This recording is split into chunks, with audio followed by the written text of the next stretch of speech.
చాలామంది పైరసీ చేస్తుంటారు. చాలామంది పైరసీ వీడియోలు చూడటం ఆనందం. సినిమా పైరసీ అంటే 100 రూపాయలు కూడా లేని పరిస్థితిలో ఉన్నారా? నేటి సమాజం లేదు లేదు లేదు సినిమా చూద్దాం అనే ఆలోచన ఉన్నప్పుడు 100 రూపాయలు లేని పరిస్థితిలో లేరు. లేదు. కానీ ఆ 100 రూపాయలు మిగుల్చుకోవాలి, ఫోన్లోనే చూడాలి సినిమా మొత్తం, పైరసీలోనే చూడాలి. తద్వారా తీసిన నిర్మాతలు, ఇండస్ట్రీ అందరూ, నిర్మాతలే కాదు, చూసేవాడికి కూడాను పెద్ద స్క్రీన్లో సినిమా చూస్తే వచ్చే ఆనందము మొబైల్ స్క్రీన్లో రాదు. పెద్ద స్క్రీన్ నుంచి కాంప్రమైజ్ టీవీ స్క్రీన్ వరకు కాంప్రమైజ్ అవ్వచ్చు. కానీ మొబైల్ స్క్రీన్కి అడిక్ట్ అయిపోతే ఈ పైరసీలకి వీటికి అలవాటు పడి మానసిక పరిస్థితి ఇది.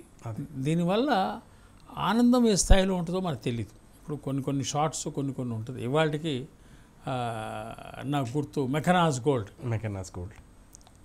గోల్డ్ పెద్ద స్క్రీన్ మీద చూస్తే గుర్రం అనుభూతి వేరు. ఆ గుర్రం మీద రావటం, ఆ ముసలాయన్ని ఆపటం, అడగటం, ఆ ప్రశ్నలు, ఆ గద్దల చప్పుడు, అనుభూతి వేరు. దాన్ని మొబైల్ స్క్రీన్లో చూస్తే అర్థమే కాదు. గాడ్స్ మస్ట్ బి క్రేజీ అని కూడా ఒక సినిమా ఉంది. అది కూడా మీరు పెద్ద స్క్రీన్లో చూస్తే దాంట్లో చాలా ఆనందం ఉంటుంది, కామెడీ సినిమా. సో ఇలాంటివి పెద్ద స్క్రీన్లోనే చూడాలి. దానవేర సూరకర్ణ ఉంది, ఏమంటివి అని ఎన్టీ రామారావు గారి డైలాగులు ఉన్నాయి. అది మొబైల్లో చూస్తే ఏమానందం ఉంటుంది. ఆ పెద్ద స్క్రీన్ మీద చూస్తే అతను ఎదురుగుండా నడుచుకుంటూ ఆహార్యంగానే వస్తున్నట్టు, మాట్లాడుతున్నట్టు, ఏదో జరుగుతున్నట్టు ఉంటుంది. సో ఈ క్లెప్టోమానియా, ఈ పైరసీ అనే మానసిక జబ్బు నుంచి మనిషి బయటికి రావాలి. ఎదుటి వాడికి నా వల్ల లాభం జరగాలి అనే థాట్ రావాలి. ఇది ఎక్కడి నుంచి వస్తుంది? జీవితాన్ని సంపూర్ణంగా అధ్యయనం చేస్తే వస్తుంది. ఐన్స్టీన్ ఏమంటాడంటే, man is dependent on the society from birth to death, from cradle to grave. చిన్నప్పుడు ఉయ్యాల నుంచి చనిపోయిన తర్వాత సమాధి చేసే వరకు మనిషి సమాజం మీద డిపెండెంట్ అయి ఉంటాడు.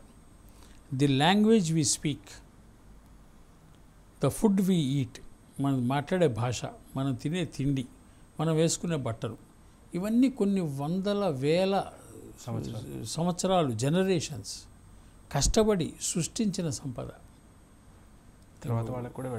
ఇలా ఉండాలి అనేది ఎన్ని వందల సంవత్సరాల క్రితం తయారు చేశారో కోటు, షర్ట్ అన్ని కొన్ని వందల సంవత్సరాల క్రితం తయారు చేశారో, ఎవరు సృష్టించాడు? ఇన్ని వందల సంవత్సరాలు, ఇన్ని వందల తరాలు ఒక బట్టల్ని, ఒక తినే విధానాన్ని అవి అవలంబిస్తూ వస్తున్నారు. ఒక తినే విధానాన్ని సృష్టించి అది తీసుకొచ్చిన తర్వాత ఇన్ని వందల తరాల శ్రమని మనం పొందుతూ, దాంట్లో ఆనందాన్ని పొందుతూ, దాంతో జీవన మనుగడ సాధిస్తూ, ఆ వందల తరాల శ్రమని తీసుకున్న మనం భవిష్యత్తు తరాలకు ఏమిస్తున్నాం, వాళ్ళకి ఏం అందజేస్తున్నాం అనే ప్రశ్న అయితే వేసుకోవాలి కదా. తప్పనిసరిగా వేసుకోవాలి. అది ఖచ్చితంగా ఇది మనం తప్పకుండా డిస్కస్ చేయాల్సిన పెద్ద విషయం. దీన్నే paying back to the society అంటాం.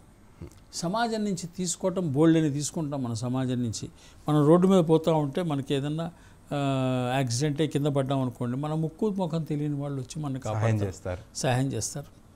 మనకి దాహం వేస్తుంది, ఎవడో మంచినీళ్ళు ఇస్తాడు. మనకి బోల్డ్ అంత సహాయాలు మనకి ప్రజలు తెలియకుండానే చేస్తూ ఉంటుంది. ఎంత సమాజం చేస్తున్నది సహాయం. ఇంత సమాజాన్ని నుంచి పొందినప్పుడు, భాష సమాజం నుంచి పొందినప్పుడు, సమాజానికి మనం ఏం చేసాం, నా నుంచి సమాజానికి ఏమి ఇచ్చాను అనే తత్వం మనిషిలోకి రావాలి. చాలామంది ఏమవుతారంటే టేకర్సే అవుతారు. సమాజంలో గివర్స్ ఉండరు. అందరూ నేను తీసుకోవాలి. ఇప్పుడు ఒక రూమ్ నిండా డబ్బు ఉంది, అందులోంచి డబ్బు తీసుకుపోవాలనుకునే వాళ్ళే అందరూ అయితే ఆ రూమ్లో డబ్బు ఉండదు.